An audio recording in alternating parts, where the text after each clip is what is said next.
घाटी में आतंकवाद को जिंदा रखने के लिए नशे का सहारा लिया जा रहा है। सत्य कहेंगे, सत्य लिखेंगे, सत्य चलेंगे। नमस्कार दोस्तों, मैं हूं दीपक सिंह, दैनिक सर समाचार से। घाटी में आतंकवाद को जिंदा रखने के लिए नशे का सहारा लिया जा रहा है। कई बार आपको ये खबरें जरूर आती होंगी कि सीमा पार से नशे की खेपें भेजी जा रही हैं, ड्रोन के जरिए खेपें भेजी जा रही हैं। और ये भेजी क्यों जा रही हैं? ताकि आतंकवाद को जिंदा रख सकें। आतंकवाद को जिंदा रखने के लिए कश्मीर के अंदर, घाटी के अंदर भारी मात्रा में नशे की खेपें भेजी जा रही है और उससे बेचकर वहां पर आतंकवादियों तक पैसा पहुंचाया जाए। और फिर आतंकवादियों के पास जब पैसा पहुंचेगा तो उसके बाद ये लोग यहां पर माहौल खराब करने के लिए गोलीबारी करेंगे, इनोसेंट लोगों को मारेंगे। ये अब ऐसा लगता है कि ये प्लान है। पाकिस्तान की स्थिति अगर आप थोड़ी सी जाने, पिछले कुछ दिनों से अगर आप टीवी चैनलों के ऊपर भी देख रहे होंगे तो पाकिस्तान की स्थिति काफ़ी ख़राब है। वहाँ पर 10 केजी आटे के लिए लड़ाई चल रही है, लोग एक दूसरे से छीन रहे हैं।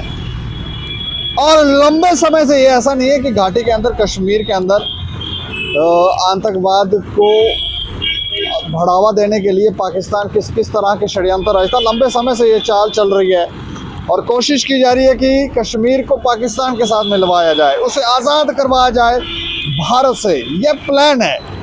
और प्लान में कितने बेकसूर लोगों की इन लोगों ने, पाकिस्तान के जो आका वहाँ पर बैठे हैं, कितने लोग मरवाए होंगे, इनोसेंट लोग मरवाए होंगे। उनको बहलाते हैं, फुसलाते हैं, वहाँ जाके उनको शिक्षा भी देते हैं कि आपको कश्मीर को ऐसा करना है, कश्मीर में अन्याय हो रहा है, ना जाने क्या हो रहा है। लेकिन यहाँ के लोग संतुष्ट हैं, वहाँ के लोगों में संतुष्टि है नहीं। और वहाँ से उन्होंने अपने पाकिस्तान की भी हालात ख़राब कर दिए हैं, किस लिए? कश्मीर के लिए। और अब स्थितियाँ और ख़राब होती हैं। लेकिन अब आतंकवाद को ज़िंदा रखने के लिए नशे का सहारा लिया जा रहा है। तो खबर विस्तार से बताने जा रहे हैं कि किस तरह से अब एजेंसियों को ये पता चला कि पाकिस्तान जो है वो यहाँ पर आतंकवाद को जिंदा रखने के लिए नशे का सहारा ले रहा है। तो खबर विस्तार से। कश्मीर में दम तोड़ रहे आतंकवाद को अब पाकिस्तान नशीले पदार्थों की खेपों की सप्लाई से धन एकत्रित कर बढ़ावा देने में लगा है। हालांकि ऐसे मामले पहले भी सामने आ चुके हैं, लेकिन श्रीनगर के कोठीबाग में पुलिस ने जिस लश्कर आतंकियों के मददगार को पैसे तथा हीरोइन के साथ गिरफ्तार किया है, उसने पूछताछ के दौरान बताया कि उसे पाकिस्तान में बैठे लश्कर कमांडर ने आदेश दिया था कि नशीले पदार्थों को बेचकर आने वाले पैसों को आतंकियों तक पहुंचाया जाए। उसके बदले में उसे कमीशन मिलनी थी। फिलहाल पुलिस ने बाकी बातों को पता लगाने के लिए उसे रिमांड पर ले लिया है। आतंकियों तक जब ये पैसे पहुंचते तो आगे हमले किए जाने थे, क्योंकि कश्मीर में सक्रिय आतंकियों के पास पैसे नहीं हैं। पैसे आने के बाद ही वो आगे अपनी हरकतें अंजाम देते। जानकारी के अनुसार श्रीनगर जिला के कोठीबाग पुलिस ने मंगलवार को नाके पर जांच के दौरान पोमपोर निवासी फरजान फारूक को गिरफ्तार किया था। उसके कब्जे से 9,95,000 रुपये तथा 450 ग्राम हीरोइन बरामद की गई थी। उसके कब्जे से लश्कर का लेटर पैड व मैजिस्ट्रिक शीट भी मिली। पुलिस ने बाइक जब्त करने के साथ ही उसके खिलाफ कोठीबाग थाने में यूएपीए व एनडीपीसी एक्ट के तहत मुकदमा दर्ज कर दिया। पूछताछ के दौरान उसने बताया कि वो रूटीन में सीमा पार बैठे लश्कर कमांडर उस्मान भाई से बात करता था। उसने बताया कि उसे आदेश दिया गया था कि आतंकियों के एक मददगार से पैसे लेकर आगे दूसरे ग्रुप तक पहुंचाने थे। उसे जिसने पैसे दिए थे वो अपनी कमीशन काट कर पैसे दिया था। पैसे के साथ उसे हीरोइन भी दी गई थी। उसने इन नकद पैसों तथा हीरोइन को बेचकर आने वाले पैसों को आगे देकर आगे दूसरे नेटवर्क को देना था। उसने बताया कि जब ये पैसे आतंकियों तक पहुंचते तो उसे आगे अपनी हरकतों को वो लोग अंजाम देते। उसने बताया कि वो पहले भी कई बार आतंकियों तक पैसों को पहुंचा चुका है। उसने पूछताछ के दौरान साफ किया कि आतंकी नशीले पदार्थों को बेचकर आने वाले पैसों से काम कर रहे हैं। आतंकियों के पास पैसों की कमी होने से नशे को सहारा बनाकर आगे काम किया जा रहा है।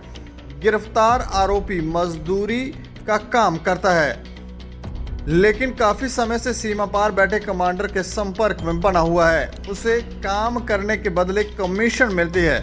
पुलिस अब बाकी बातों का पता करने में लगी हुई है।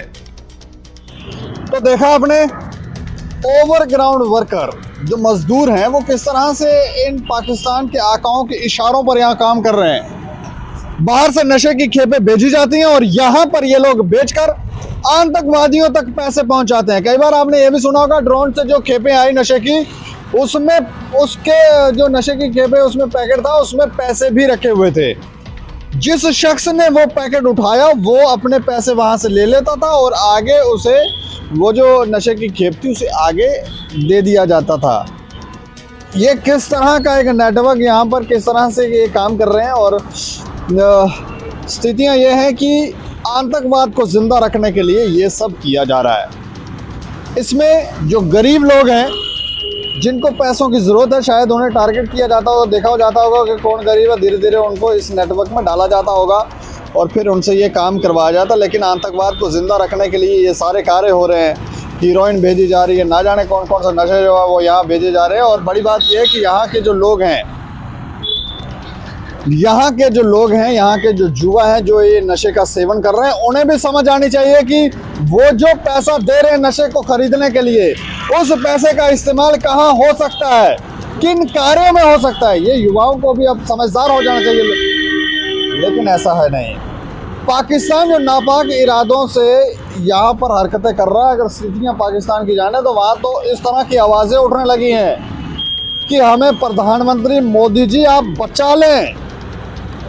अब ये भारत सरकार से गुहार लगा रहे हैं कि हमें बचा लें। वहाँ नारेबाजी की जा रही है। बलूचिस्तान में स्थितियाँ ख़राब हैं और भी कई ऐसी जगह हैं जहाँ पर धीरे धीरे बातचीत जो है इसी तरफ घूम रही है कि हिंदुस्तान जो है वो काफ़ी आगे बढ़ गया और हमारी हालत ख़राब हो गई। हालत ख़राब क्यों ना हो, क्योंकि जो कर्म करेंगे वो तो फल मिलेगा ही मिलेगा। लेकिन इस खबर के ऊपर आप प्रतिक्रिया रखें और बताएं कि ये जो पाकिस्तान जो हरकतें कर रहा है इसमें वो कामयाब होगा या नहीं, और लोगों को क्या सतर्क रहने की ज़रूरत है या नहीं। स्वयं भी आप अवेयर कर सकते हैं लोगों को कि नशे का सेवन ना करें, उससे दूर हटें। और देखते रहें दैनिक समाचार। मुझे और मेरे सहयोगी राजीव गुप्ता को दें इजाज़त। नमस्कार।